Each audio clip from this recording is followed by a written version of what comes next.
Peace, peace, peace. This is Maury Yacob and TFTR Network.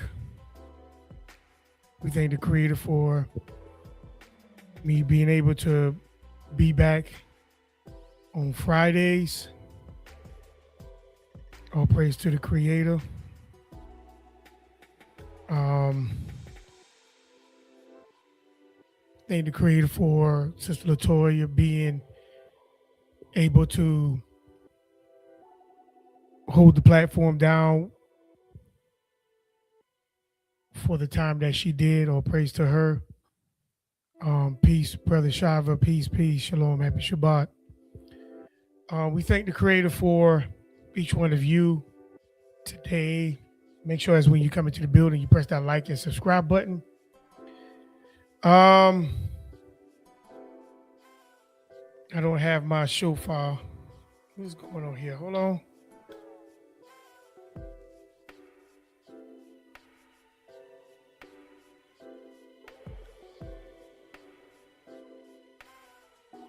Okay. All right. Just want to make sure everything is good on my end. Brother Shava, you hear me? Press a 1 for me. Okay, I hear myself. All right. All praise to the creator. We thank the creator for each one of you for being able to join me tonight.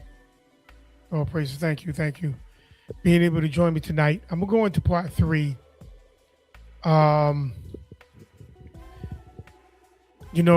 If you haven't seen part 1 or part 2, I advise you to go back and see part 1 and part 2. We thank the creator for bringing us to this point, where is that we'll be able to hear the word of the creator. We thank the creator for just protecting us, providing for us, guiding us, and mentoring us throughout the 6 days. And now we're back on the 7th, and we ask the creator to continue to elevate us where is that we can know and understand his word, so as that the creator will be able to do the things that the creator needs to do in our lives. It doesn't matter what anybody else do. It only matters what you do. That's all that matters. Because everybody else is an individual. Everybody else is going to do their thing. But the creator is asking us to do our thing for him. This is the point where I think a lot of people kind of get messed up on, is when they make a vow, who they're making that vow to. Like I say, if you haven't seen part 1 and part 2, hey, make sure you go back and see part 1 and part 2. Because a lot of people gets into the rim of making vows or promises or oaths, and they feel like they can just, whenever they break them, they break them. It doesn't matter who it affects, who it hurts, or whatever. But the thing is, we don't understand about a vow is that you're not just making that vow to the creator. You're making that vow to the house that the creator has placed you in. And I think that's where a lot of people be missing, and where a lot of people going to eventually end up getting judged. Because the creator places you inside of a particular house. Peace, Sister Latoya. Happy Shabbat. The creator places you inside of a particular house, or he puts you inside of a particular position. And that's where the creator is expecting you to perform your vow. You see, it doesn't matter if it's in a bad position or a good position. The creator placed you there. I remember when I was in the church and I wanted to leave the church, but my spirit said, no, stay. And I was trying to figure out why did I have to stay in a place once when I realized we're teaching wrong. Because it wasn't so much of what was being taught there, it was the position that the Creator placed me in that particular house. And while I was there, I was faithful inside of a church. Even though I did not believe a lot of things that was being taught, I was still faithful. We're going to talk about that tonight because, see, a lot of people, they get vows, they make oaths, they make promises and etc. But the thing is, when it comes to keeping them, they can't do it. This is where they're going to get punished at. Because when we make signs from our mouths, you have to make sure you keep it. We still in Ecclesiastes, the 5th chapter, but we're going to start at verse 3. We're going to go to verse 3. Ecclesiastes, the 5th chapter, verse 3. Because a vow is very important to the Creator. And a vow should be very important to you. You know? But the thing is, this is what I had to grapple with when I was studying this lesson. I had to grapple with this thing. Because I had to realize the real promise is to the house that the Creator placed you in. I'm going to prove that point. Ecclesiastes, the 5th chapter, verse 3. For dreams cometh through the multitude of businesses. For dream comes through the multitude of businesses. Just give me a second. I forgot to plug up my laptop. Y'all give me a minute.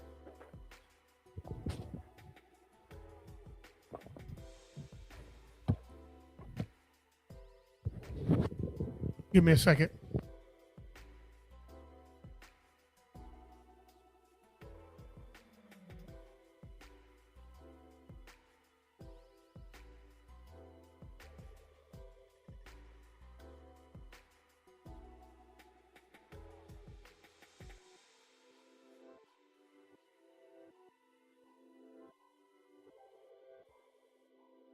Lord, I'm just I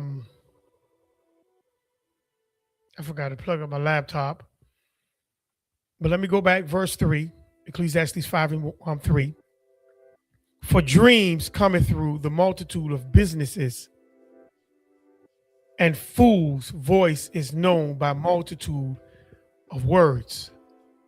And this is very important because a lot of people, they have these dreams. You see? But notice what it says, for dreams cometh through the multitude of businesses. So what is these dreams is about? Dreams comes just as, they come as daily tasks, things you go throughout the day. That's where your dreams come from. It comes from worrying. Your task throughout the day, it comes through worrying. And that what leads to confusion when you worry. Restless. When you're trying to sleep, you can't sleep because you become restless. It's because of the multitude of businesses that you do throughout the day. And therefore, your mind can't rest.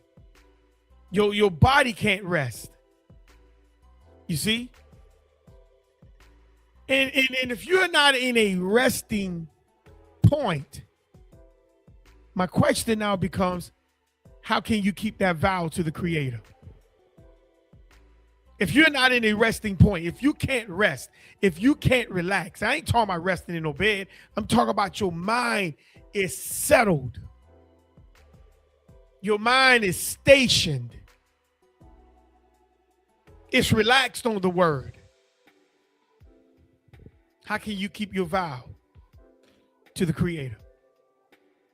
Because your mind is going to be focused on all these things that was going throughout the day, things that you've been worrying about, that brings confusion, and things that have you restless. You see how that work? So if you are in this boat, how can you keep your vow that you had vowed to the Creator? How? Because now your mind is concentrating on all of that. Even when you're sleeping, your mind is focused on the businesses of the multitude. Tell me, how can you keep your vow?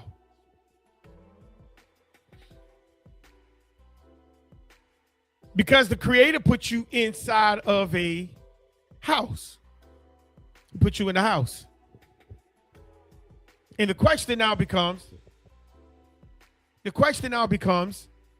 is that house focused on the business of the world or the multitude of businesses, or is that house that he placed you in is focused on the Creator's word? Which one? And this is the problem where a lot of people is breaking down at. See, because when you vow into the Creator, but you are also vowing to that house that he had placed you in. Like I said, when I was in the church, I vowed to the Creator, and the Creator placed me in the church. It was for his glory. Now you'll say, whoa, the church don't teach the truth. Neither do the nations that Israel was a part of, but Israel became the part of that house. And the Creator placed them there. It's for the Creator's glory. It ain't got nothing to do with you. He want to see if you're going to keep your end of the bargain. Sister Latoya put up Ecclesiastes 1:17. And I gave my heart to know wisdom and to know madness and folly. I perceive that this also is what vexation of spirit, right? The more you know, the more crazy you become. Well, that's true. That's true, and that's not true. The more you do, the more you learn, but when you don't balance what you learned, yes, that stuff will take you over. You're supposed to know both sides of the fence. But you're supposed to know how to balance that thing once you get over. When you learn one part, it's like a quarter. A quarter got a head and a tail. You see? But you have to learn to balance that coin. You can't leave the coin on the head all the time. You got to put it on the tail sometimes. So in other words, life works into a balancing mode. Once when you learn one part, you have to learn the other part. That's the balancing. But when you learn both sides, you have to learn to bring those things into a balance. Because if you don't, one side going to outweigh the other, and that's where you get an imbalance in your house.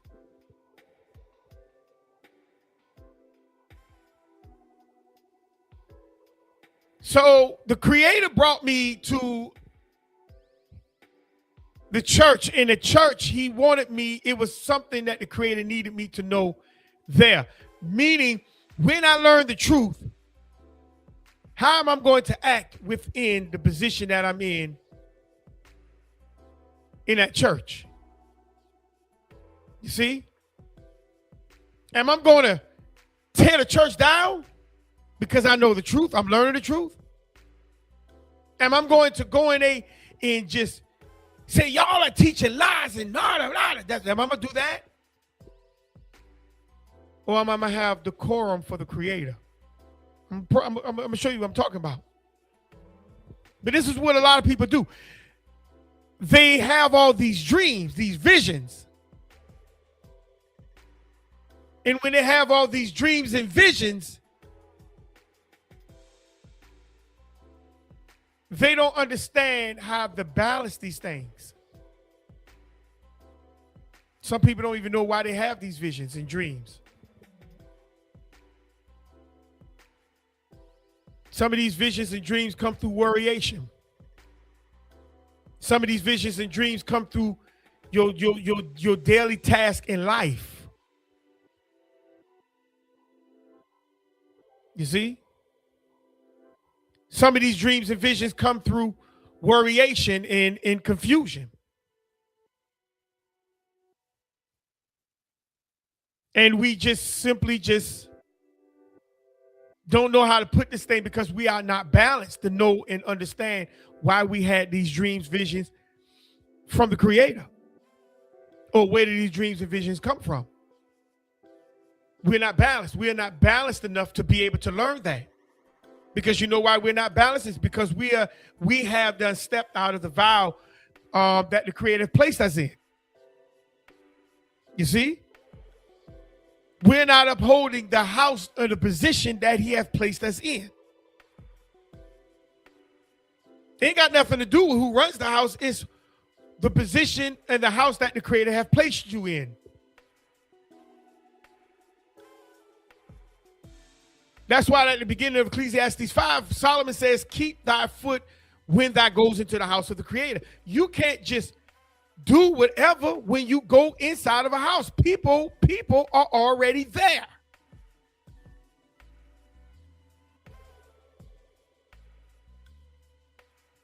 You see? The Creator placed you in that position, in that house for a reason. But now we become the reason. We start to think. That's where the dreams come in at. You know, we start to believe into what we think and what we feel, how we believe and whatever. And now the Creator's will is now out the door. You see?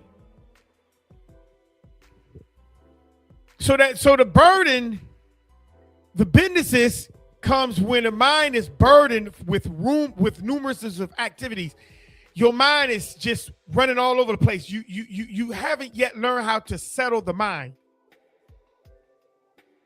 So if your mind is not settled, tell me, how can you keep the vow of the Creator? How can you keep it? Because you're focusing on the situations that's around the house. You're no longer focusing the house. You're focusing what's outside the house. I'm going to talk about that in a second too. Just give me a second. Your mind is burdened with numerous of activities. Worries of work during the day often leads to what? Restless. You're constantly just thinking about work. You're thinking about what happened at work. You're thinking about who said what said who. You're thinking about what went down before you got to work. This is what your mind be focusing on. Even when you leave work, you're still thinking about work. You're confused. You're confused. And your mind is unprofitable. It brings unprofitable dreams at night. Meaning, what is the unprofitable dreams? Things that really don't mean nothing. Half of the dreams and visions that y'all see, y'all can't even remember them anyhow. So if the Creator's trying to show you something, you're not going to know if it's Him anyhow, because your mind is so confused. How can you keep the vow for the Creator? How? You see? How can you keep the mind or the vow of the Creator when your mind is constantly in the rambunctious things of the world outside the house? How can you keep the vow? Huh? Tell me, how can you keep it? You have unprofitable dreams. You know, it's a picture of mental overload. You're trying to figure out what's going on. You're trying to figure out, well, I saw this, I saw them, I saw what is this dream about? The reason why you don't know the dream is because you are out of position in the house that he placed you in. See, you're out of position. So when you're out of position, did you break the vow? Because he placed you in that house for a reason. And we don't start moving our foot wherever we think we should move our foot in the house, which cause confusion.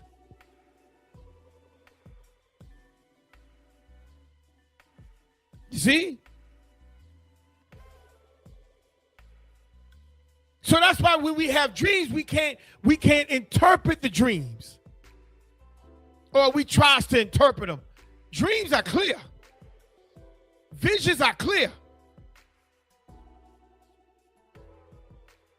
But why can't you interpret it? Because you're out of place. You done broke the vow. And I'm going to show it to you in a minute.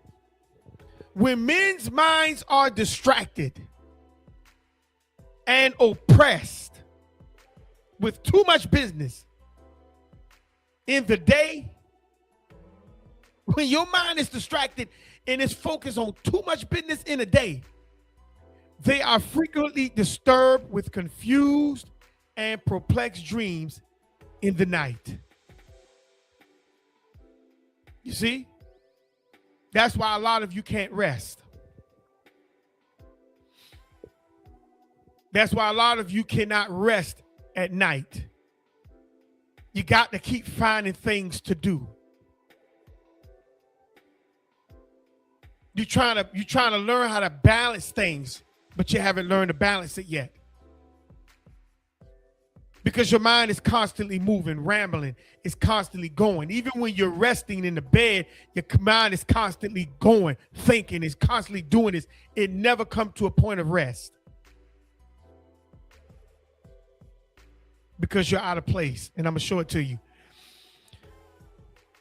And as such dreams proceed from and are the evidence of a hurry of business filling the head. You know those type of people that just constantly moving. They constantly rushing. You see? Their mind's constantly like when you're doing things, you're thinking you done left something because you ain't at peace. You're not at peace. All that hurriness is filling the head of hurriness, restless business. So many and hasty words flow from it. So, in other words, the words start flowing by thinking. Your thoughts start to move. And when your thought moving, that's what comes out of your mouth. That's what comes from your body action. You see? And that's where folly comes. And reigning, meaning you ain't controlling the mind. It's just thinking beyond what it's supposed to think. It goes beyond the rim and when it's supposed to operate.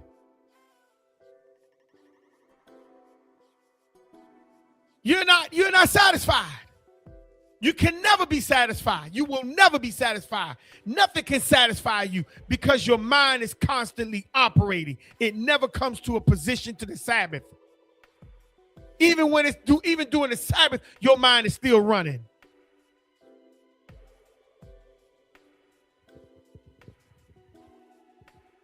See? You're never at peace.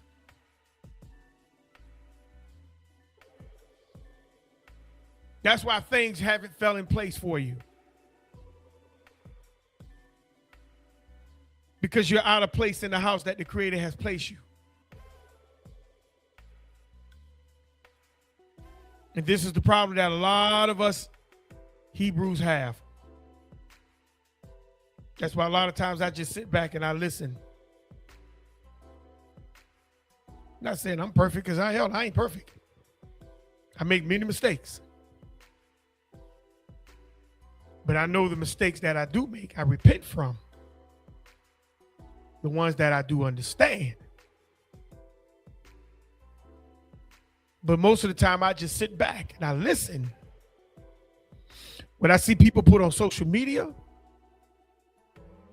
when people speak to me, when I see the actions of people, I just sit back and watch. And I just see the house that you're in has collapsed.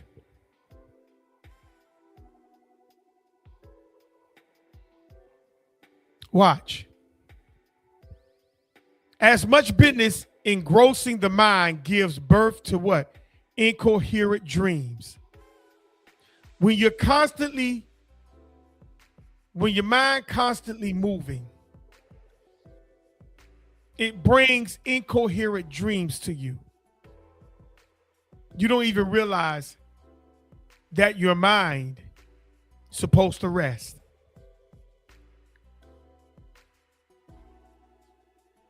So is that when the Creator speaks, you can understand the voice.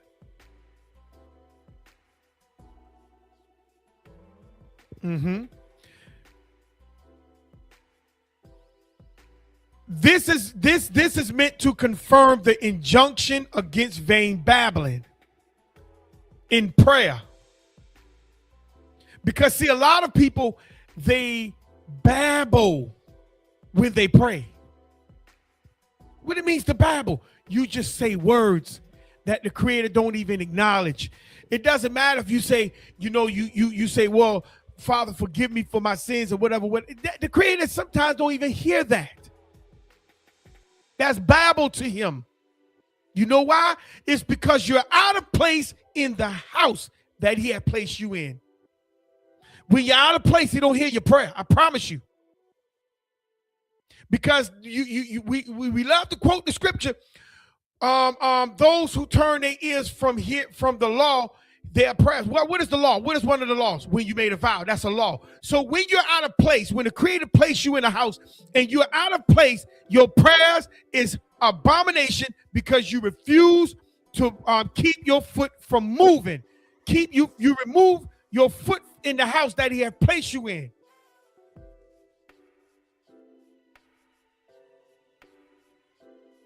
You're no longer humble in the house that he had placed you in. That's why when I was in the church, I had to learn.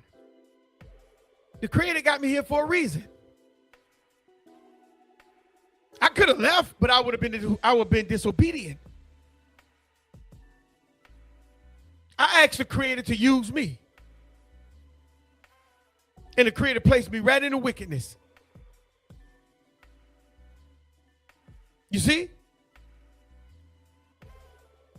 And in the midst of me being in that church, I had to learn to keep my mind at rest. I couldn't bring my mind to focus on what was there. I had to see it, but I had to make sure my mind rests inside of the den of wickedness.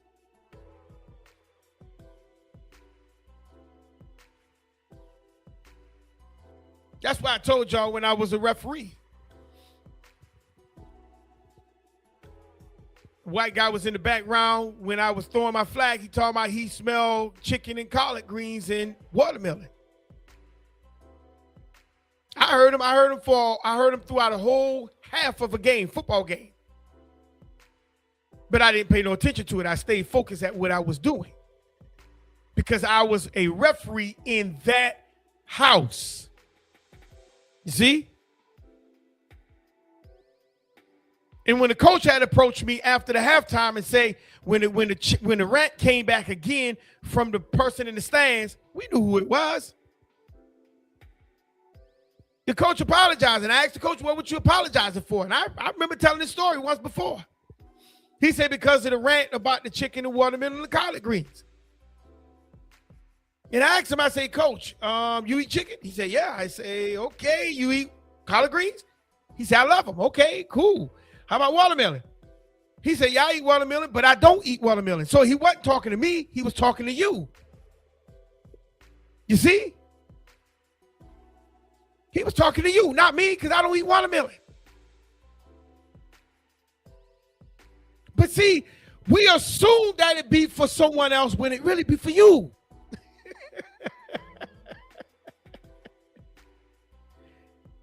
And this is where we get in trouble at.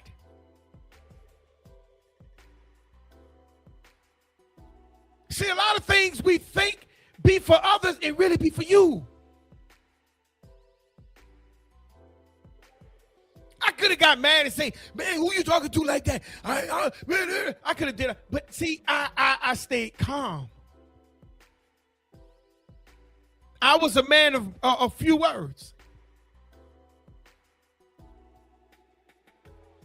And for me staying calm with few words, the truth came out because I don't eat watermelon. The coach that came to me do. And I know he didn't like that. But so what? The truth is the truth. I don't eat watermelon. Sorry. See, I don't let my mind get caught up in confusion of this world. I said on many times, I tries to stay within the meditation mind of the law.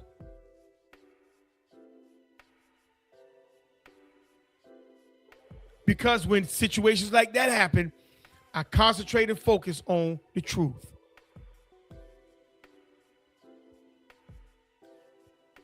You see? And let's go to the second part of that verse. Ecclesiastes 5:3.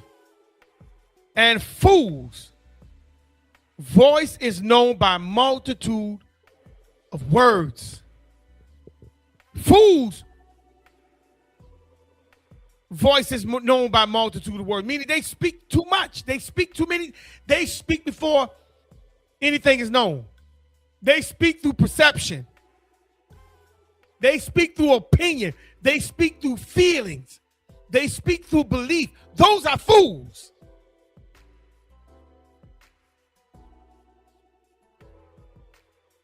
You see?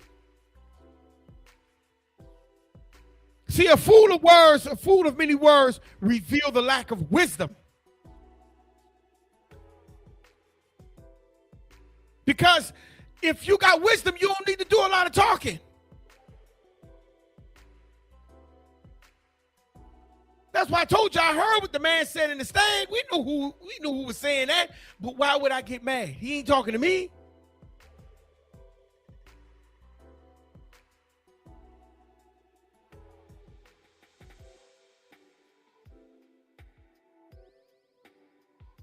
Just like when we hear a white man call you a nigga, you get mad. Who you calling a nigga? You don't call me no nigga. I ain't no nigga. But if you're an American Negro, you are a nigga according to the Oxford Dictionary of 1834. You are a nigga. A nigga just simply means an American black Indian.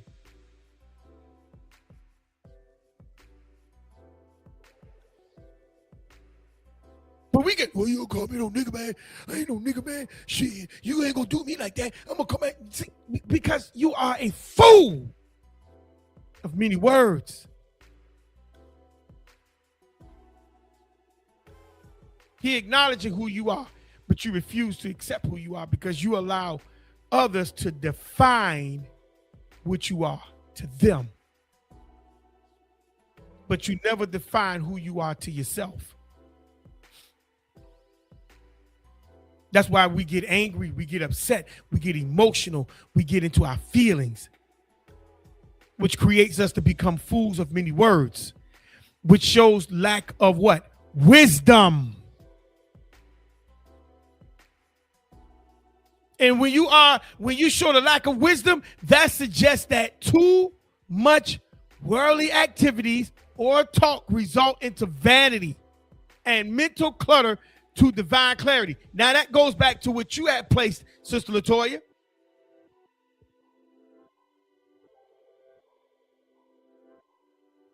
Because your mind becomes cluttered and now you can't balance the two. That's why it becomes vexation.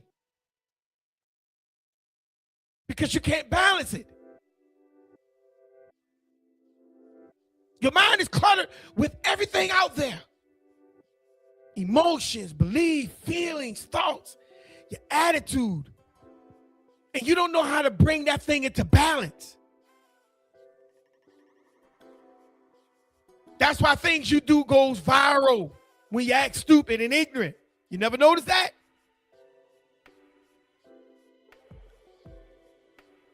Vexation. Because we sit and we grapple with trying to balance between the two. And a lot of times when you're out of place in the house that the Creator placed you in, a lot of that stuff is going to become vexation. Let's grab a couple of scriptures here. Let's go to Proverbs 12 and 5. Proverbs 12 and 5. Proverbs 12 and 5. Proverbs 12 and 5. Because a lot of us, we don't realize how vexed these things become. Proverbs 12 and 25. Salakia. Proverbs 12 and 25. We don't understand how vexation this thing become because we don't realize when we're out of place in the house that the Creator has placed us in. And that's why we speak words of many, of multitudes. And not words, not just the verbal, it's the actual body language as well. You see, it's your thought, body, verbal. That is what's out of place. What's causing the mind to stay restless, to stay full of what? Mental clutter. Because you're out of place when it comes to the house that the Creator placed you in. Proverbs 12 and 25, it says what? Heaviness of the what? Mind of man maketh it stoop. You see? The heaviness of the mind of man. You got so much stuff on your mind. Your mind is heavy. You can't even get past the mental clutter that you have going on. It causes you to be in a low state. Depression, anger, jealousy, rage, vengeance. It puts you into that mind state when your mind is heavy. Rage, mad. See, you can't rest. Vengeful.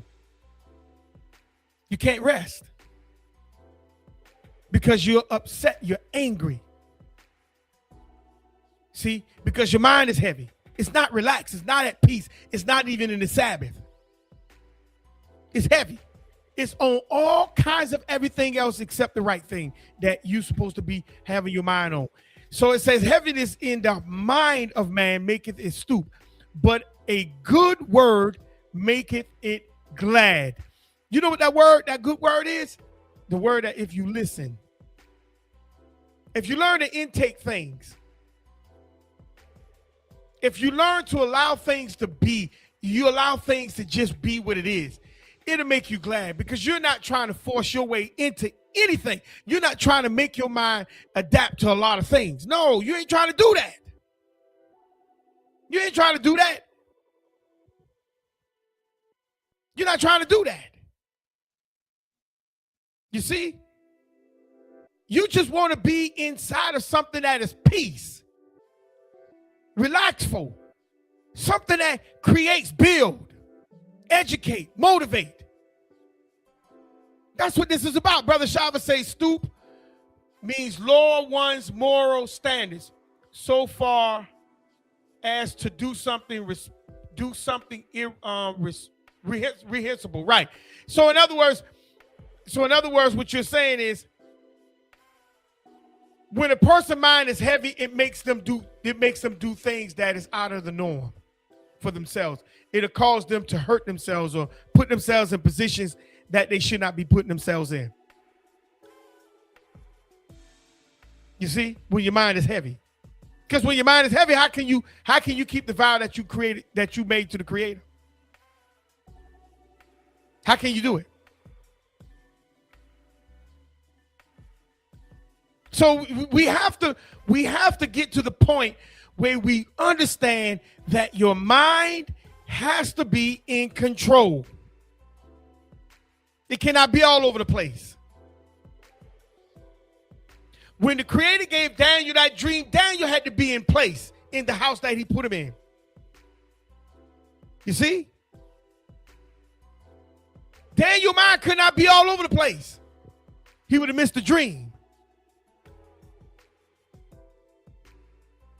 And he was inside of prison.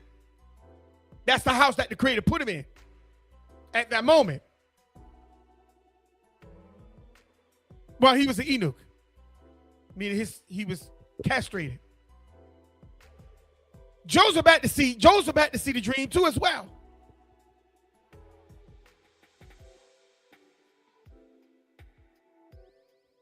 Not just in the house of his father, but in the house of his captivity. Joseph had to see it. He couldn't allow distractions all over the place to distract him. He had to stay focused. Even when he was taken into what? Prison. When the people came and pulled him out the hole and took him and sold him, Joseph had to stay focused.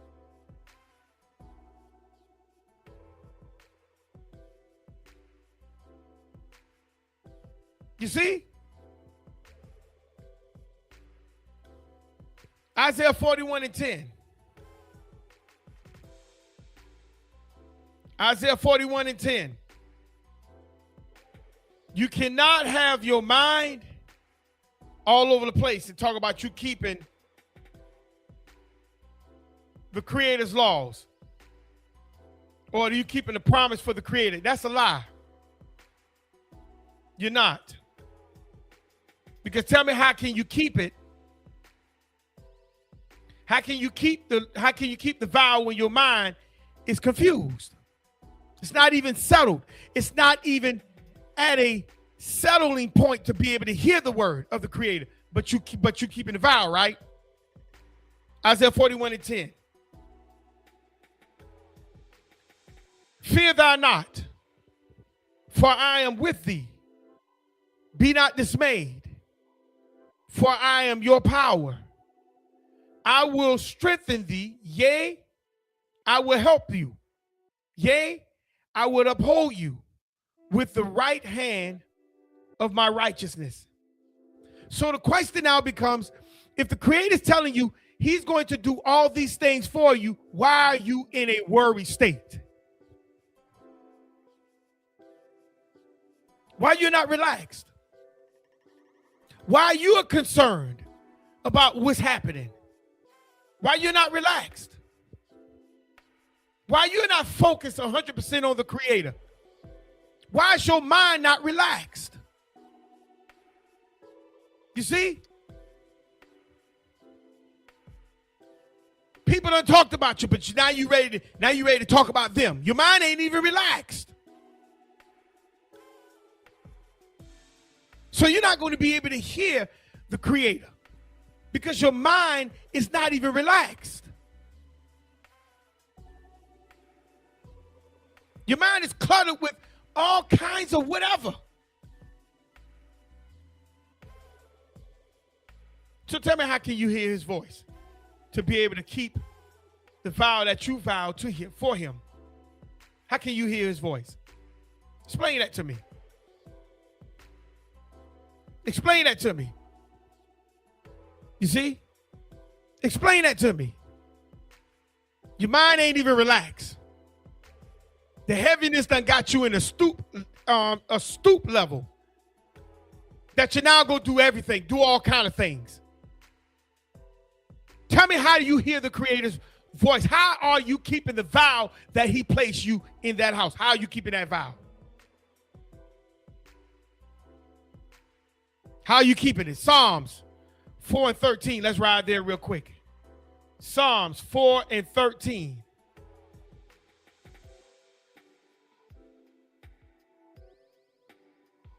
See, a lot of times we don't even know we broke a vow.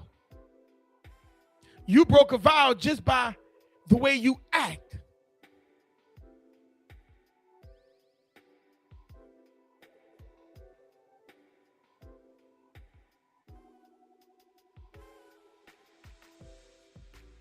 I think I wrote that one down. Psalms. Did I put down Psalms? I think I put down the wrong verse.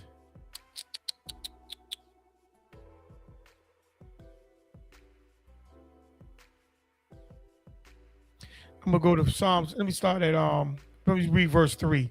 Psalms 4 and 3.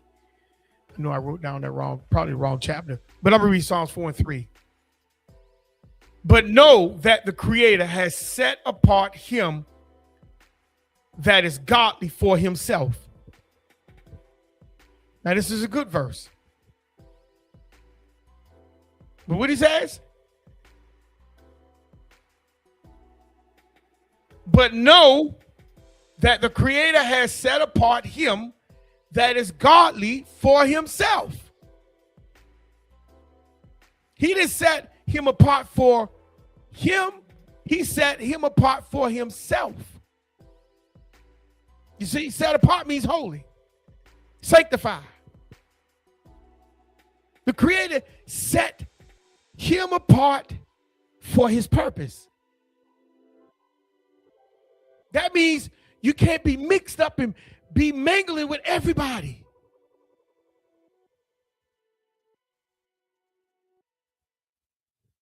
You see? See how that go?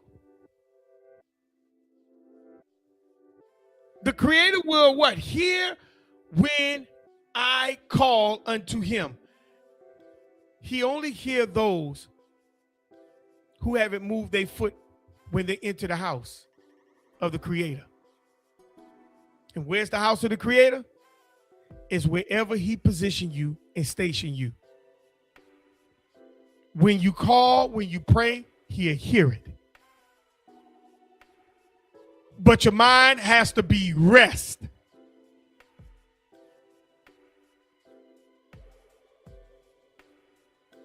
See, it's not just keeping the law, because keeping thy foot is a law.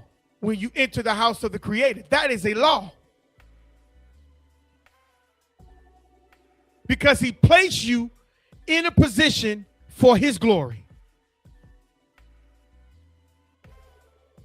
You see? It's not for you, it's for him.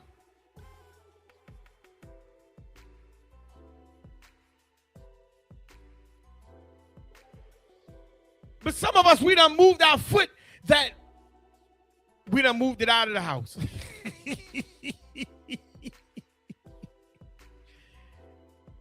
Psalms 94:19.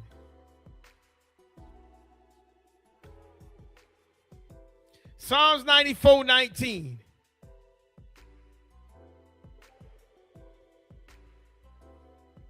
I can't keep my foot, keep it moving in the house that he positioned me in, and thinking that the Creator, thinking that I haven't broken the vow. Because we're going to talk about that in a second. Because you have to be very careful at how you move in the house that he positioned you and placed you and stationed you. Psalms 94:19, it says what? When I said, my foot slippeth, thy mercy, O Lord, held me up. See? When my foot slipped,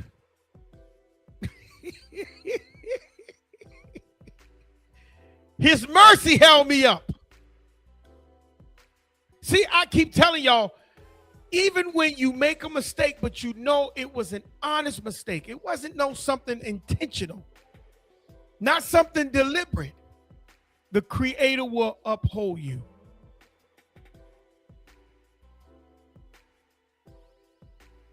Because the Creator realized we are not all perfect. I was born into sin and shaped into iniquity, David said.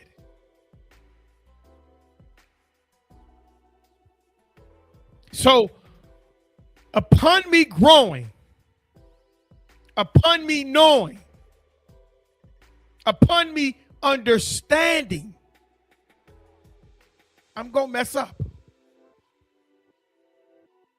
And that's where mercy comes in. But I have to make sure that I'm in the right spot for mercy.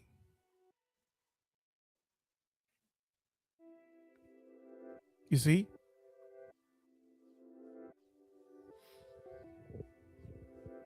Psalms 34 and 3.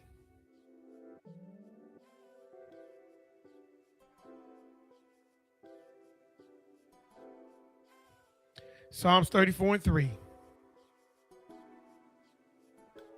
Oh, magnify the Creator with me, and let us exalt his name, what? Together. That's in the house. We're supposed to do that together, family. We don't supposed to do that separate. This is not an individual thing. This is a house thing. Let me read it again. He said, oh, magnify the Creator with me, and let us exalt his what? Name together. How do we come with an individual thing that, oh, I could do this over here myself? I ain't got to be. Where we get that from? Where we get it from? An individual thing. Where do we get this individualism from?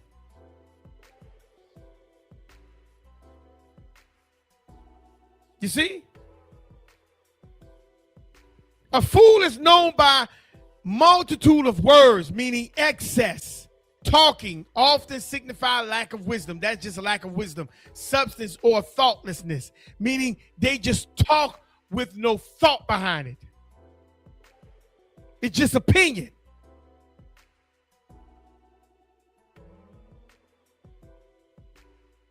It's provocation. It don't matter who it hurt and why it hurt and etc. You just say it. That's lack of wisdom. That's what you call thoughtlessness. A soft answer turn away wrath, but a hard answer stirs up strife. You see? A fool of many words reveal their lack of wisdom, suggesting that too many worldly activities or talk result into vanity and mental clutter, not divine clarity. They don't have divine clarity. That's why they just simply say the things that they say out of their mouth. You see? That's why they say a lot of things out of their mouth. They don't care. They don't care.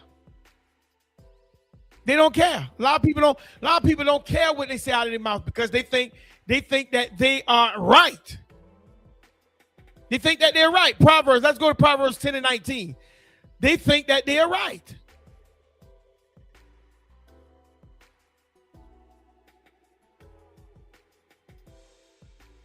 They think they're right.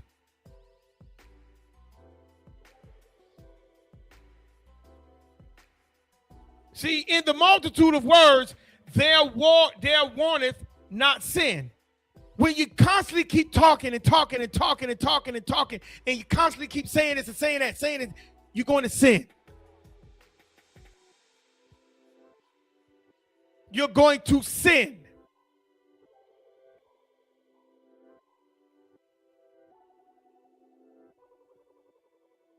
But he that refraineth his lips is wise. One who keep his mouth shut, that's the wise one. That's why you don't hear the ones who keep their mouth shut. It's caught up in a bunch of foolishness. Their minds are not resting. No. When a man or a woman mouth is shut, they can rest at night. Because they ain't constantly thinking about everything else on the outside of the house. They are concentrating on the house, the inside.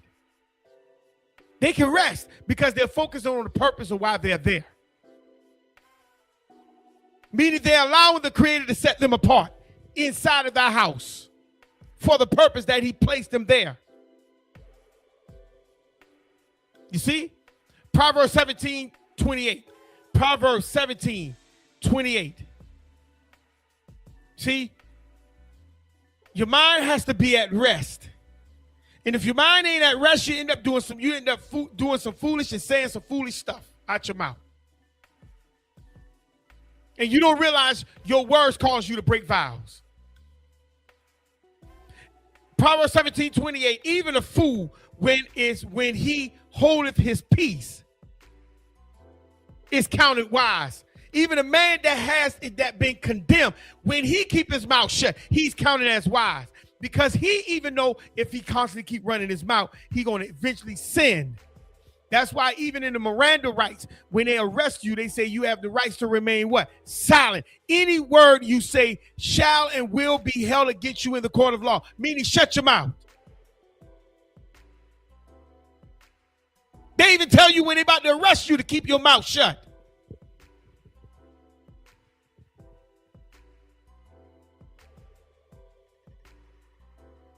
But you hear a fool keep running their mouth.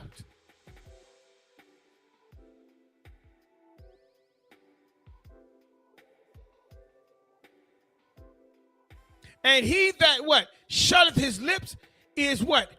Esteem, is esteem a man of understanding. If a man keep his mouth shut, he is going to be known as a man of an esteem.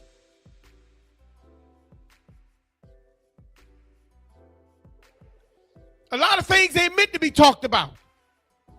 A lot of things ain't meant to be said. Like that old saying, there are some things that is not to be said, not to be spoken. Because it speaks for itself.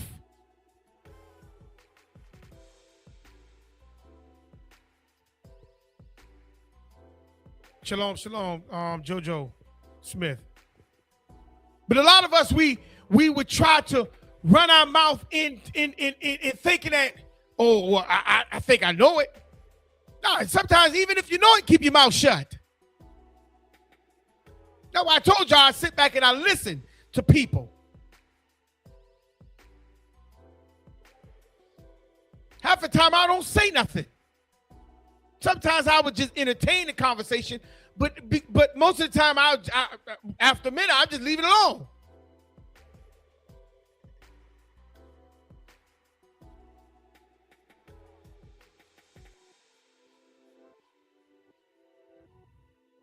Proverbs 18:2.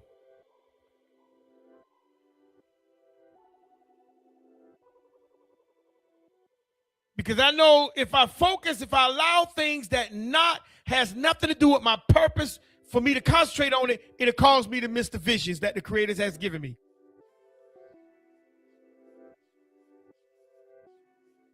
I'm not going to do that. Proverbs 18:2 says, a fool has no delight in understanding.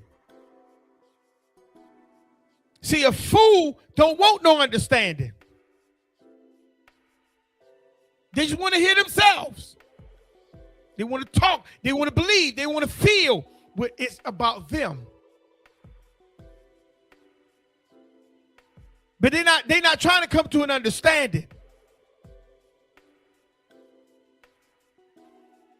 But that his heart made this, no, excuse me.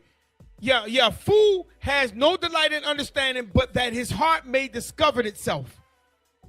You see?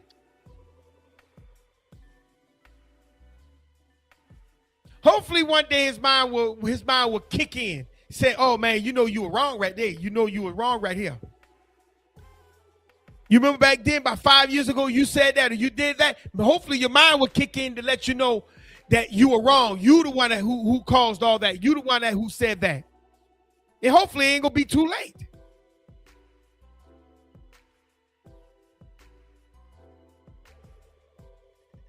That's why a lot of times it's best to keep your mouth shut. Stay concentrated on your purpose that the Creator had placed you in that house he placed you in. So he can get the glory. Proverbs 21:23.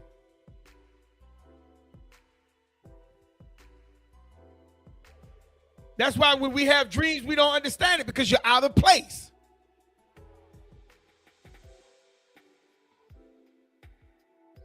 And that dream may have been for other people.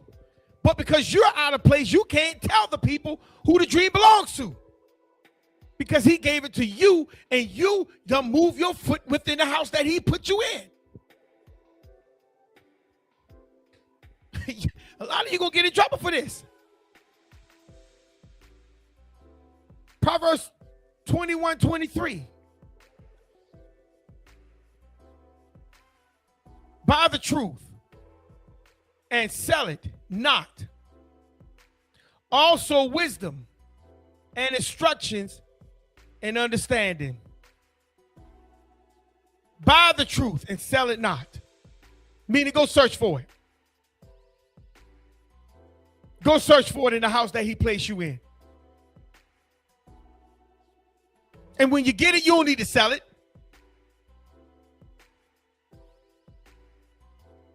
You need to learn it. You need to understand it. And you need to begin to now produce it. But a lot of us, we tries to make profit from what the Creator has placed us in. We tries to benefit from it ourselves, but it's really about the Creator.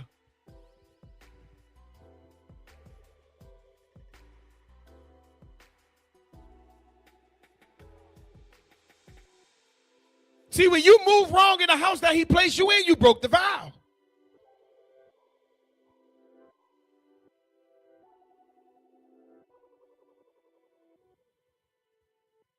Psalms 141:3.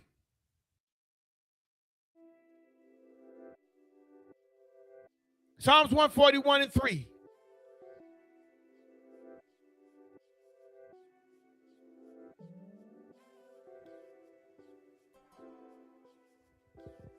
Peace, Trey, Sapor, and Zayden.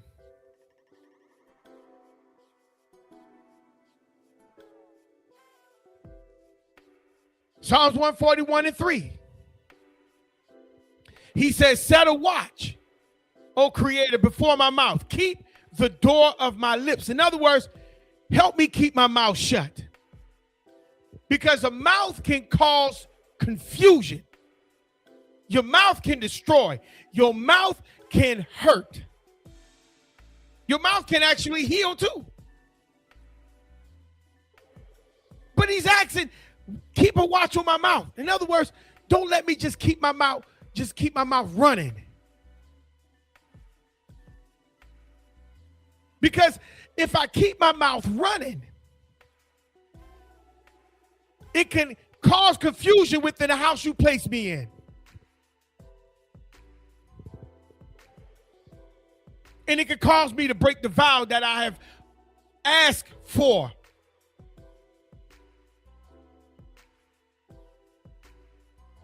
You see?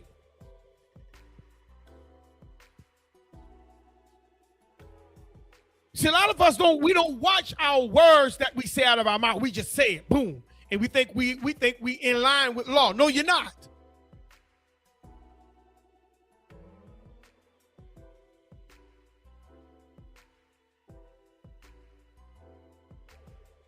See, a man of wisdom is a man of few words.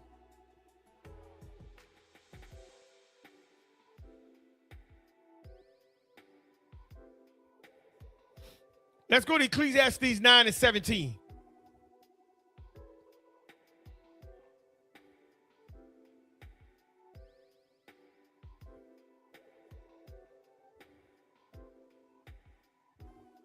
Sister Latoya put up Psalms 37:30. The mouth of the righteous speaketh wisdom, and his tongue talketh of judgment. We are to always speak judgment, not according to man's understanding. That is correct. We're supposed to speak the judgment of the Creator according to the law that he has placed within that house, not of our own understanding of how we feel and what we believe. That is correct. We're supposed to teach, preach, explain, exalt, bring an understanding, and push up and formulate a foundation that the judgment that the Creator has placed before within that house. Because the judgment in my house is not the same judgment in my next door neighbor's house. See how that go? And I'm going to explain that in a minute, because that's a very good verse. I'm going to explain that in a minute. Ecclesiastes 9:17. I'm going to come back to that. So y'all hold on to the verse that the sister just put up. Ecclesiastes 9:17. The words of wise men are heard in quiet more than the cry of him that ruleth among fools. You see? Let me read it again. The words of wise men are heard in quiet. See? A man that's wise don't need to speak all the time. A man that's wise don't need to open his mouth on everything.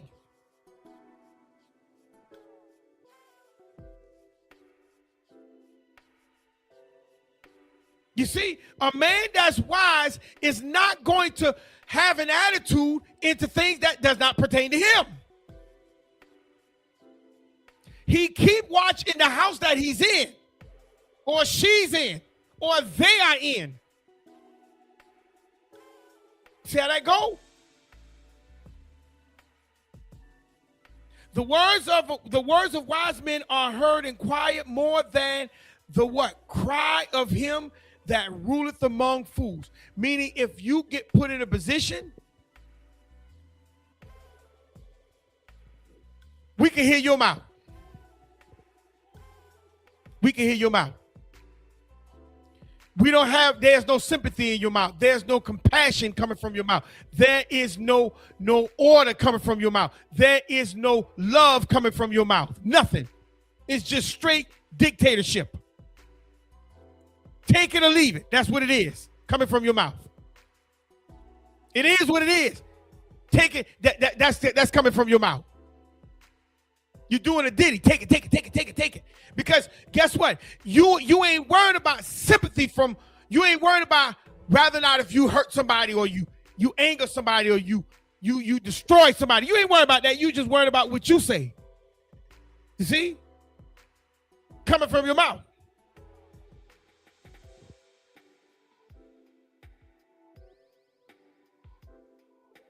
See, this is the reason why you have to have your mind at a calm state. Lay back, relax. You can't have your mind all over the place, because when the Creator began to speak, you got to be able to interpret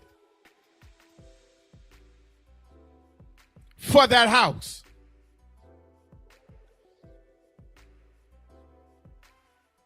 Proverbs 14:23.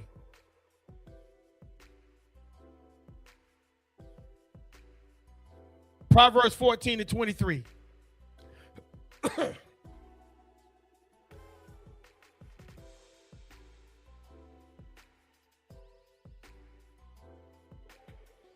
Proverbs 14:23.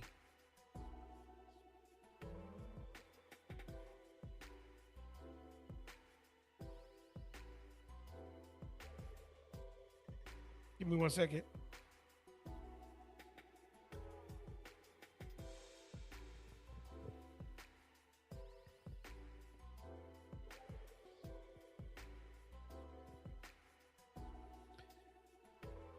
Sister Latoya put up Exodus 21:1. Now these are the judgments which thou shalt set before them. The Creator provide judgments. He provided judgments, correct. And she put up Proverbs 3:5. Trust in the Creator with all thy heart and lean not into thy own understanding. That is correct. He put up judgment. He gave Israel judgments, and we don't supposed to lean to where we supposed to go and how we supposed to go. Correct. That is correct. But at the same time, even when we understand his judgment's supposed to be given in specific manners, not just how we feel they're supposed to be given. That's why Moses got in trouble. Moses got in trouble for giving out a judgment when a judgment was not supposed to be given out. And that's why Moses got put to death. You see, because Moses leaned to his own emotions and his own feelings, and his feelings and emotions got him put to death by bringing judgment, hitting the rock more than hitting the rock when the Creator told him to speak to the rock. You see, when he spoke to the rock, it was supposed to bring that kind of judgment to let the people know that the Creator is still with them. That's why I say you have to be very careful in how you minister the judgment of the Creator.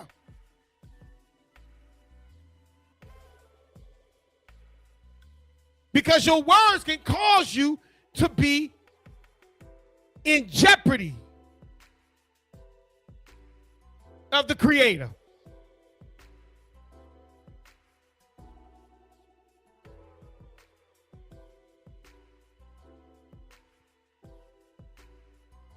You see? Even Saul got in trouble with the Creator's judgment. Because he thought what he was doing was the Creator's will, and it was not. The Creator already gave him the purpose, but he kept what he thought was good, judgment. And when the Creator came and told him he needed to kill that king, he couldn't do it. That's why Samuel had to come and do it. And judgment was pronounced on Saul from that point.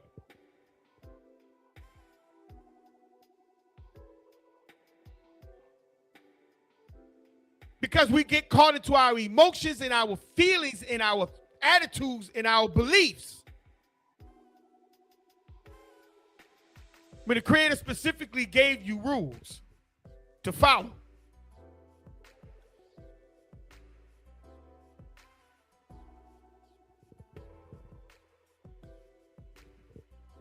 And that's what happens when you move your foot into the house that he had placed you in. He placed Saul in that position of a kingship.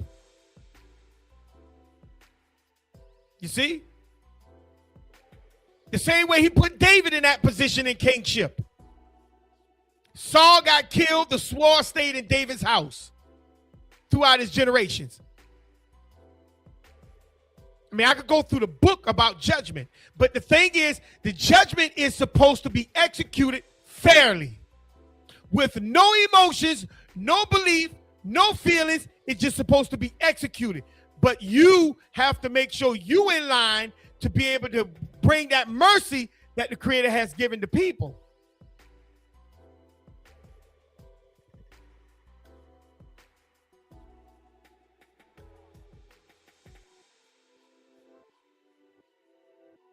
See, judgment ain't always executed without any type of mercy.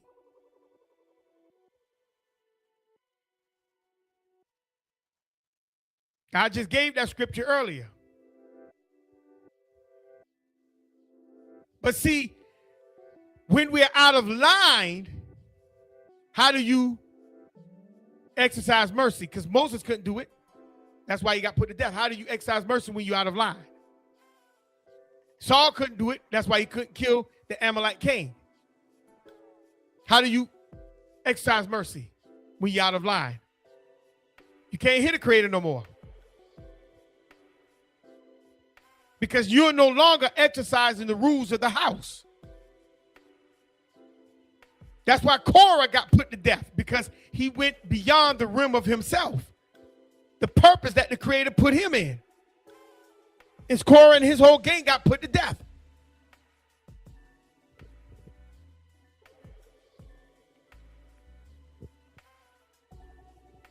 Sister Latoya put up Lamentations 3:38. Out of the mouth of the Most High proceedeth not evil and good. Sometimes judgment isn't what people want to hear. It could hurt sometimes. And that's true. Sometimes judgment ain't what people want to hear. But let's break down this right here. Out of the mouth proceedeth not good and evil. What do he mean by that?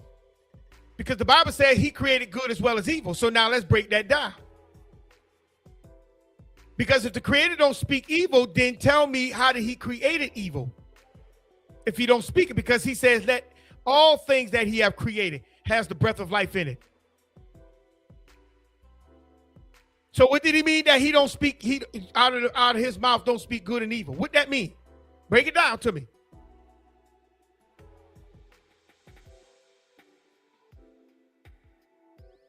Because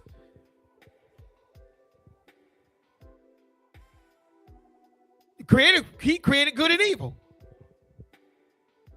So he had to speak evil from his mouth in order for evil to be created.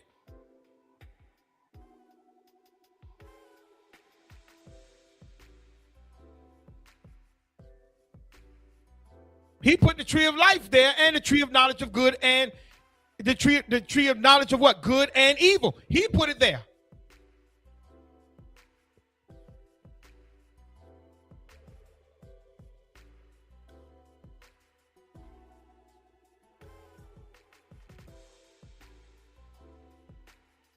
See, this is judgment has to be fair.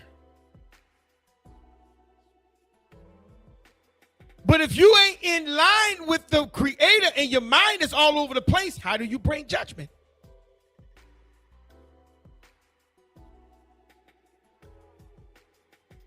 See, that evil that he's talking about in Lamentations that the sister put up is talking about your emotions and your feelings. He didn't create that. You did.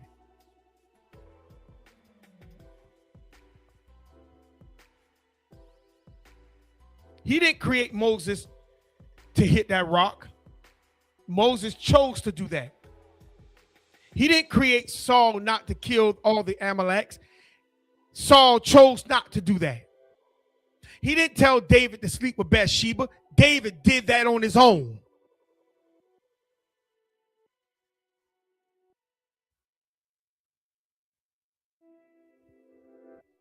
I could go down the book.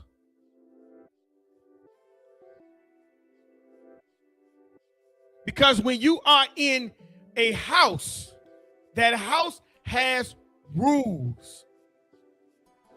It don't make a difference if that house is good or if that house is bad.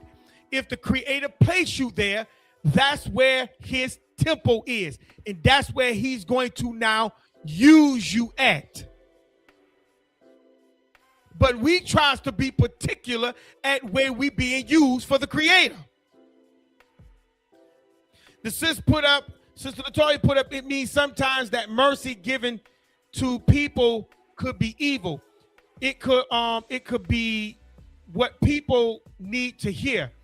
The problem is some people want yes men and they don't want people around them to check them. They won't pacify. That could be true and that could be false.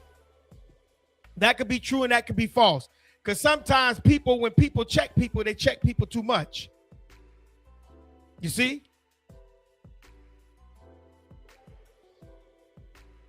It don't always need to be a checker all the time. Because sometimes when people check people, the first thing people need to do is check themselves. They need to check themselves. Because Ezekiel could not speak to the people unless Ezekiel was lined up with the creator, purpose and plan in the house.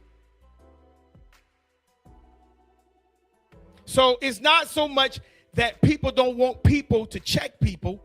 It's not, you got to know how to check people. That goes back to what I saw on the Facebook. People say, a person said, well, I don't care how people feel what I say. It's what I said to them, because what I said, I mean it. That's not checking nobody. That's wicked. In other words, you just say whatever you feel out of your mouth and you feel according to your emotions, that's supposed to be the law. That's not the law. So when you talk about, when you say that people don't want people to check people, how do you check them?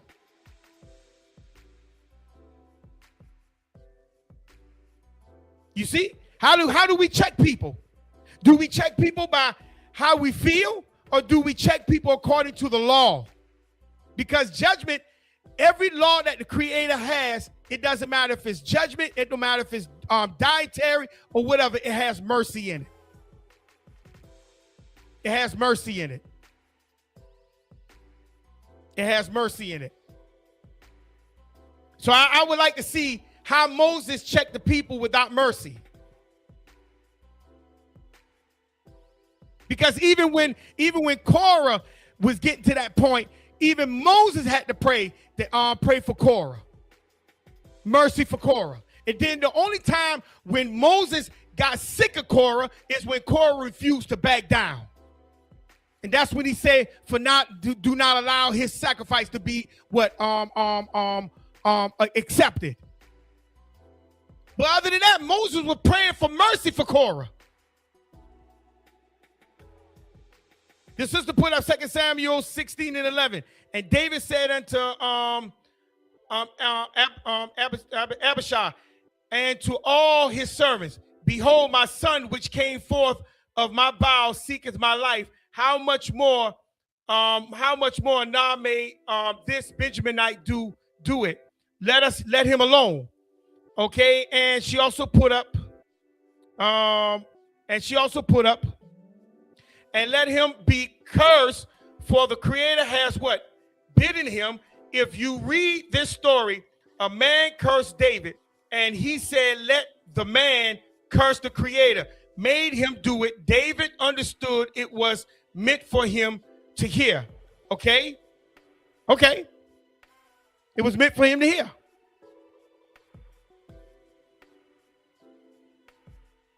But the question was, going back to the whole point, was David out of the house? Or was David in the house when that was being said? Was David in line, or was David out of line?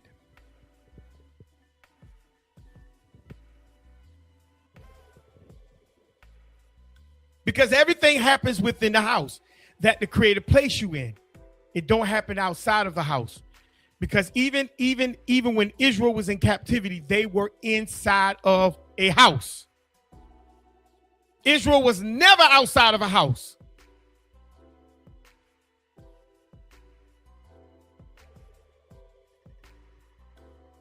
So either Israel messed up within their own house, or Israel messed up in the house of captivity. Which one?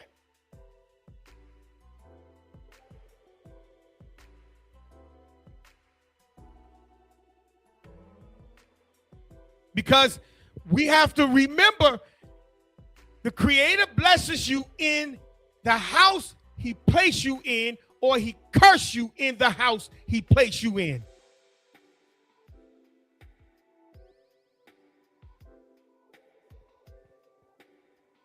Judgment don't come. Judgment is not outside the house he placed you in. It's in the house.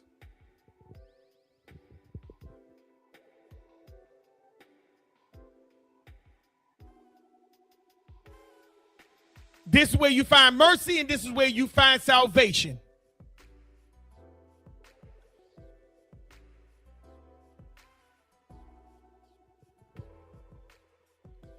Now watch this. Let's go back to Ecclesiastes, and I'm gonna prove my point. Let me go ahead and prove this point right here. Let's go back to Ecclesiastes.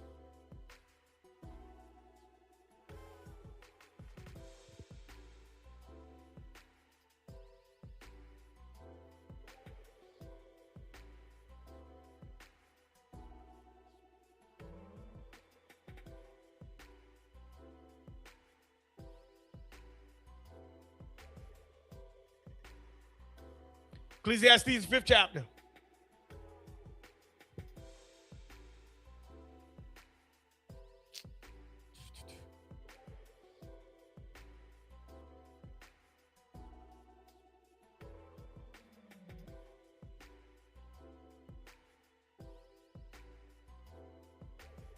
Ecclesiastes, the 5th chapter, we're going to start at verse 4. Here we go. It says, when thou voweth a vow unto the Creator. How do you vow unto the Creator? How do you do it? You make a vow to the Creator. Lord, if you honor me, you can use me. Boom. You see what I'm saying? So you told the Creator he could use you. So the Creator's he's gonna uphold that vow. You just made a vow to the Creator. You say, if you can use me, let me speak for you. Lord, you know how to do it in the church. Lord, if you use me, I'll go. Okay, the Creator, he gonna put you in that position to go. But to go where? To speak what?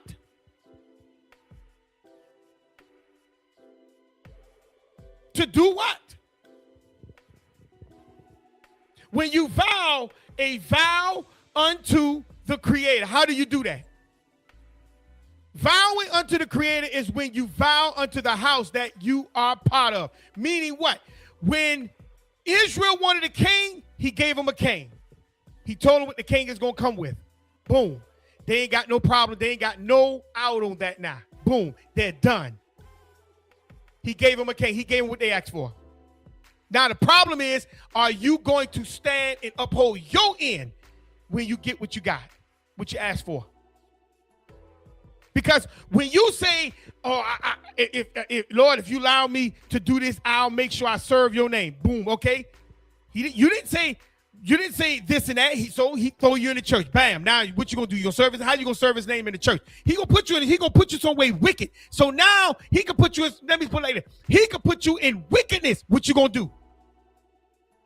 What you gonna do?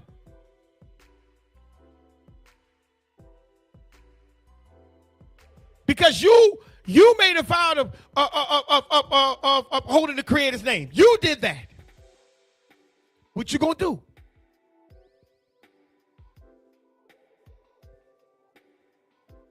When thou voweth unto the Creator, how do you do it?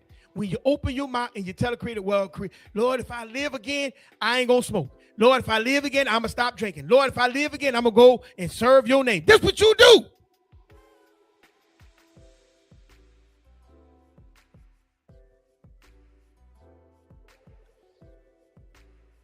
So he put you right there, boom.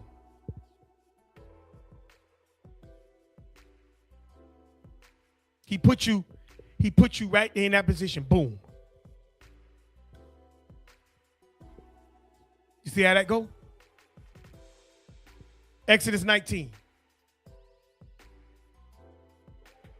He put you right there in the midst of it. What you gonna do? Huh? What you gonna do? How you gonna do it? Why you gonna do it? Where you gonna do it at? Who you gonna do it with? Huh? He put you right there. Boom. Now what you do? Exodus 19. Let's start at verse 6. He says, and you shall be a kingdom of priests and a holy nation. These are the words which thou speak unto the children of Israel. Let's go back up to verse 5. He says, no, let me start at verse 4. You have seen what I did unto the Egyptians. He said, you see what I have done unto the Egyptians. You see that? And how I bear you on eagle wings and brought you up out myself. You saw how I rescued you from Egypt. Moses is telling the Israelites this. Verse 5. Now, therefore, if you obey my voice, he said, if you obey my voice. See, it's not a guaranteed because it's not up to the Creator. It's up to you. If you obey my voice and my covenant, then you shall be a particular treasure unto me above all people, for all the earth is mine. I just told y'all where to create a temple at. It's the earth.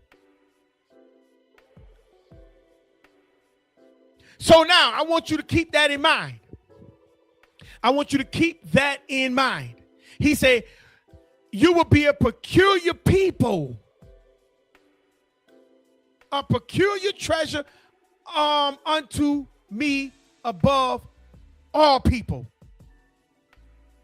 For all the earth is mine. So how can you be above all people? By being in one land area. I'm going to let that sit for a minute and see who's going to catch that. I'm going to let that sit for a minute and see who's going to catch it. I'm going to let that sit for a minute and see who's going to catch it. How can you be a peculiar people in one spot?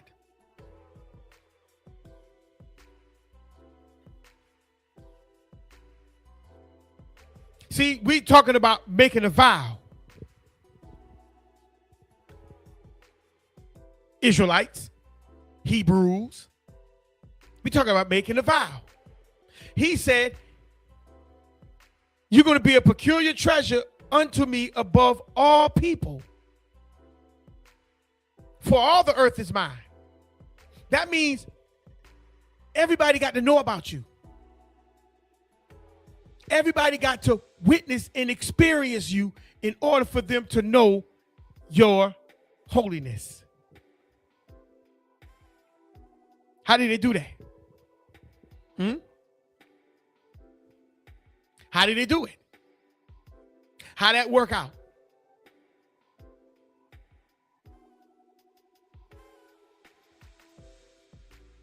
Verse 6. And you shall be unto me a kingdom of priests and a holy nation. These are the words which thou shalt speak unto the children of Israel.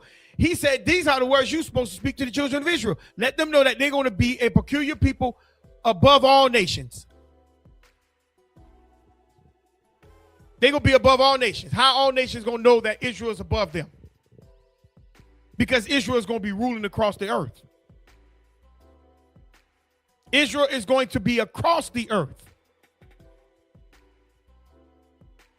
Because he says the earth is mine.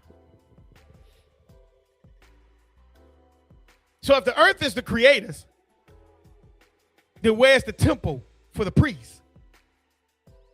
It's for all, it's across the earth. It's not just in one spot. Now, so verse 7, let's go to verse 7. And Moses came and called the elders of the people and laid before their face all these words which the Creator has commanded them. And all the people answered together and said, all that the Creator has spoken, we will do. And Moses returned the words of the people unto the Creator. So now tell me, why are you not the priest in your area? Why are you not the priest in your area? Huh? Why are you not? Why are you not the priest in your area?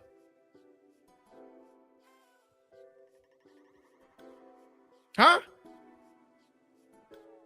Why are you not the priest in your area? Why you're not showing the Creator's judgment? Why you're not showing the vow that you have taken, saying if you understood and come to the truth, you will serve the Creator? Well, he's telling you you're supposed to be a peculiar nation above all people, meaning everybody's supposed to see who you are.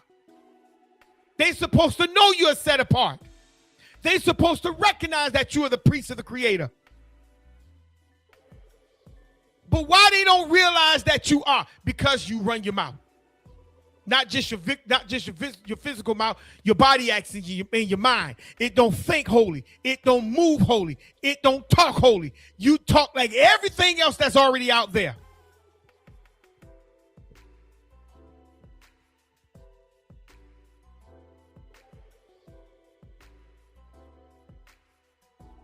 So let's go back to the judgments. When David slept with Bathsheba, how could he bring judgment? When Saul could not kill the king that was left for the Amalekites, how could he bring judgment? When Moses spoke, instead of speaking to the rock, he hit it. How could he bring judgment?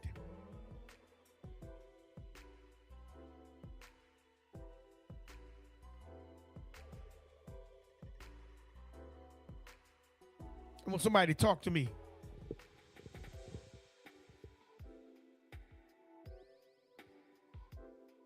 Israel agreed to being a priest for the earth.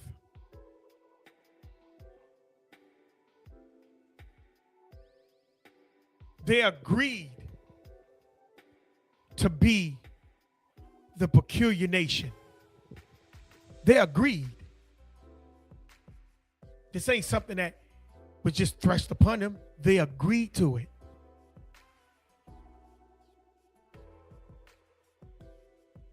So when Israel got home, how could they be the priests when they could not kill the Canaanites?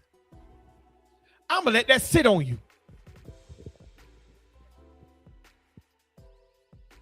I'm going to let that sit. See, it didn't matter about no law. You can keep the law all you want. But the Creator gave them a command. And they agreed. So when he asked them to do something, they couldn't do it. So now, how is it that now they can now witness the Creator in his fullness? How?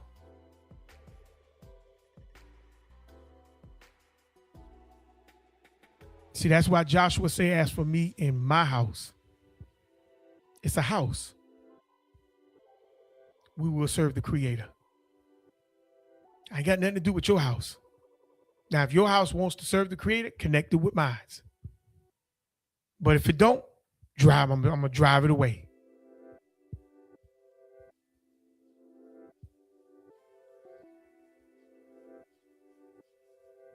Because your clutterness of mine ain't going to get into my house. That's why I'm glad, with no pun intended, I'm divorced. I'm glad. Because I didn't want no cluttering in my house.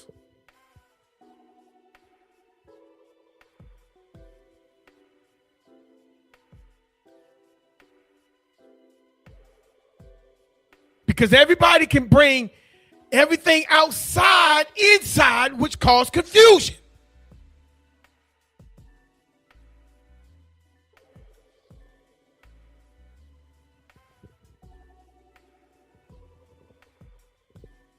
You see?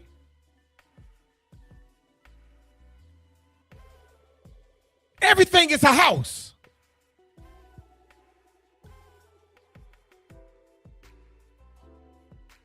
And if you agreed to an oath in that house, you have to uphold it.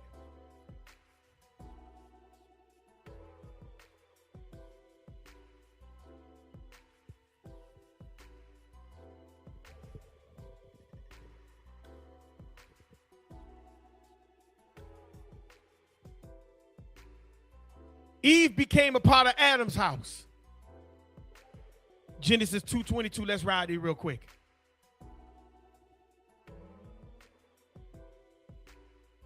Genesis 2:22. Let's ride there.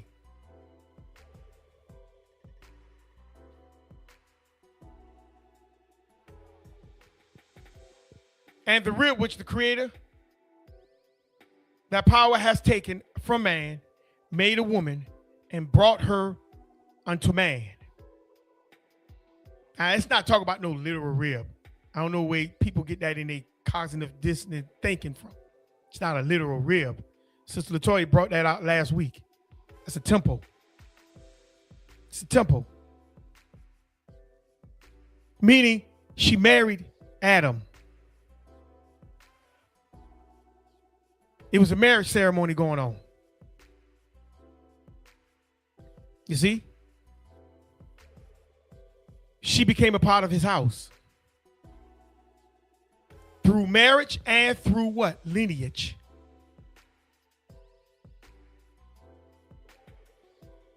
So when a male asks a female, would you marry me? She has the rights to say what? Yay or nay. There's no forced marriage in Hebrew. I don't know where y'all get that from. That woman has the right to say no as well.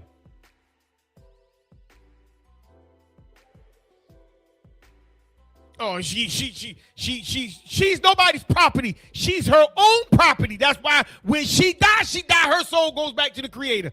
It ain't no, it connects to the man. No, it goes back to the Creator. She's her own property.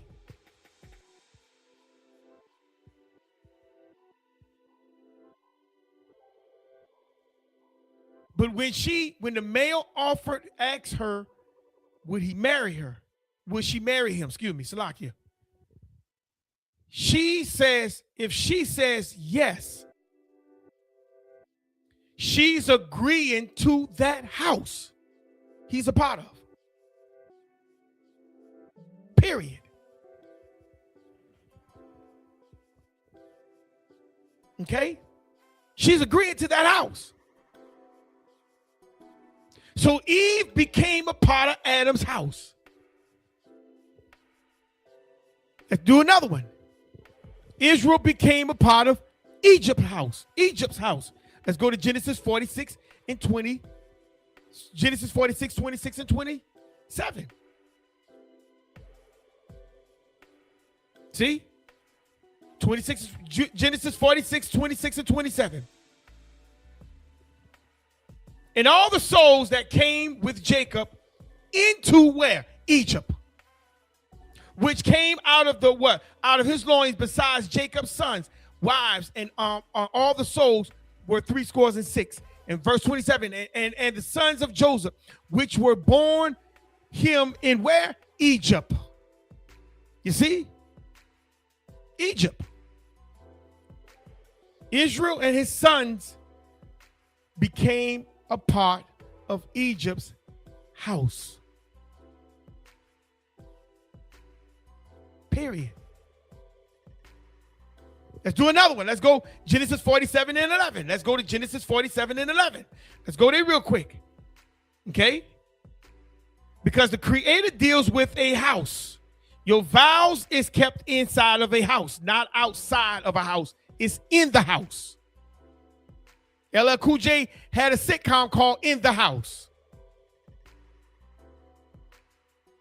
And Joseph placed his father and his brethren and gave them possession in the land of where? Egypt. See? In the best of the land, in the land of who? Ramses. As Pharaoh has commanded. So Israel and his sons are now in Egypt's house.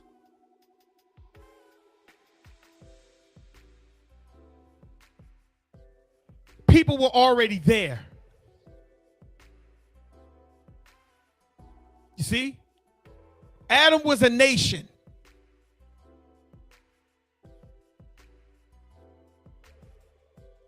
Let's do another one. David became part of Saul's house. 1 Samuel 16. 1 Samuel 16. Let's ride it real quick.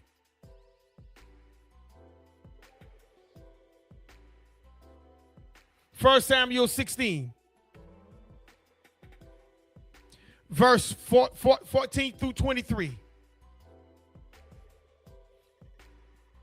The Creator bless in the house. He don't bless outside the house. He places you in a house. It doesn't matter if it's a wicked house or if it's a righteous house. He places you there for his purpose.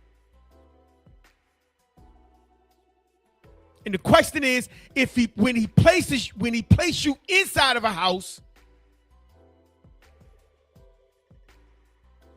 how would you keep his vow or keep your vow to him?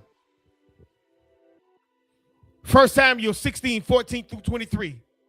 But the spirit of the Creator depart from Saul, and an evil spirit from the Creator troubled him.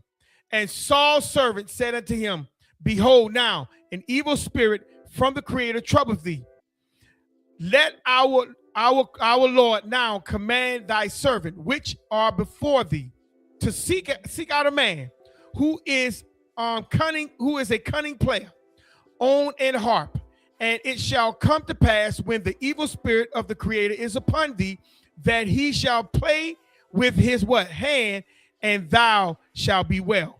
Verse 17. And Saul said unto his servant, Provide me now a man that can play well, and bring him to me.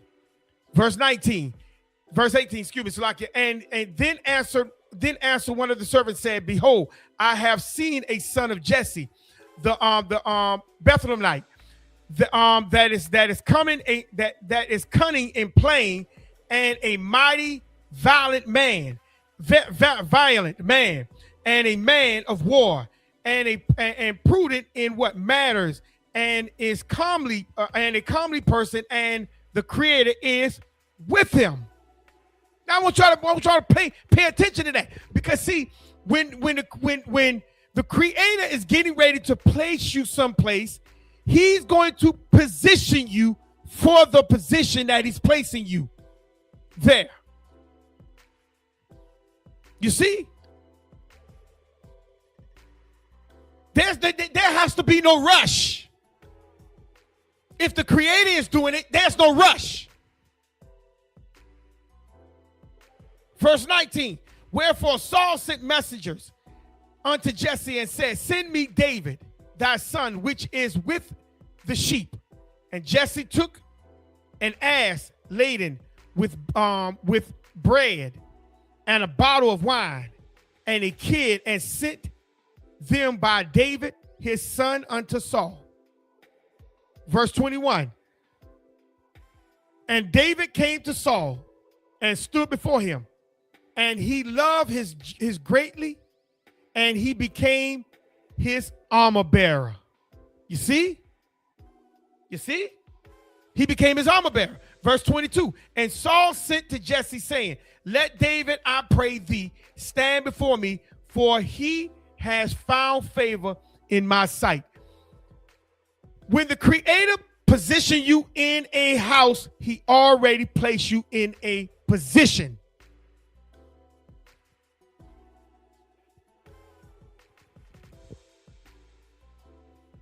He already placed you in a position. You see? 23. And it came to pass when the evil spirit from the Creator was upon Saul, that David took an harp and played it with his hands, and so Saul was refreshed and was well, and the evil spirit departed from him. What is going on here? The Creator positioned David in the house. The Creator positioned Israel in the house. The Creator positioned Eve in the house. And the Creator also positioned Israel in a house or houses. Because it's about the Creator. And every time the Creator positioned Israel, Israel broke their vow. They didn't want to be the priests. They wanted to be like everybody else. That's why you couldn't tell the difference between Israel and the nations. You see?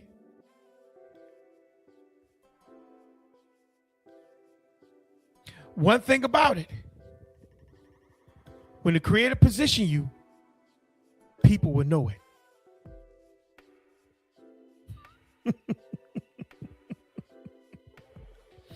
So when male and female become one, that word simply means in the same or a similar way.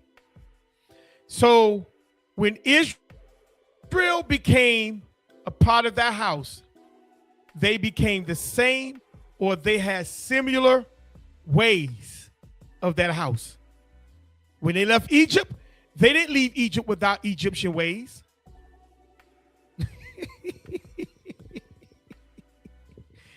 And even in other captivities, they didn't leave these captivities without the ways of those captivities. So we have to be very careful. When the Creator placed you in the house, what did he put you there for? What was the purpose? What was the reason? Because when he put me there, is my desires throttling it up, or is it the Creator's desires throttling up?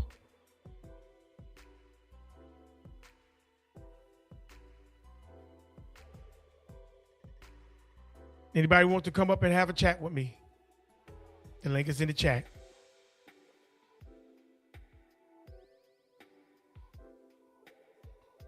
The link is in the chat.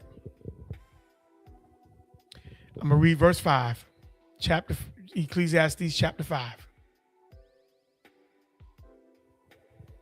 Because I'm going to start it. I'm going to end with chapter 5. I mean, verse 5. Excuse me, Salakia. Ecclesiastes 5, verse 5.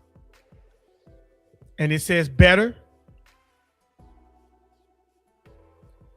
is it that thou should not vow than that thou should vow and not pay. It's better for you to just go on and do what you do in life than to vow.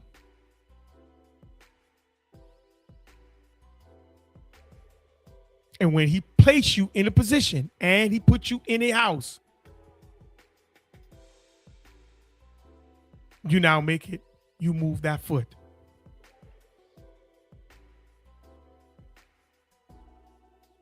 Because when you move your foot, you make it about you now. It's never about the creator.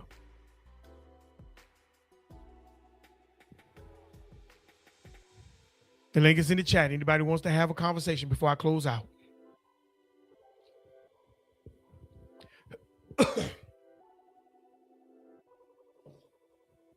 If you disagree, the link is in the chat.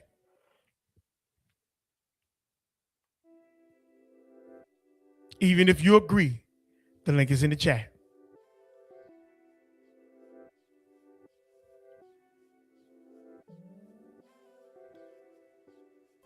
Because when the creator placed you in a house, he's looking for the work to be done, for his will to flourish upon this earth. This is Maury Yacob and ITFTR Network. Shalom.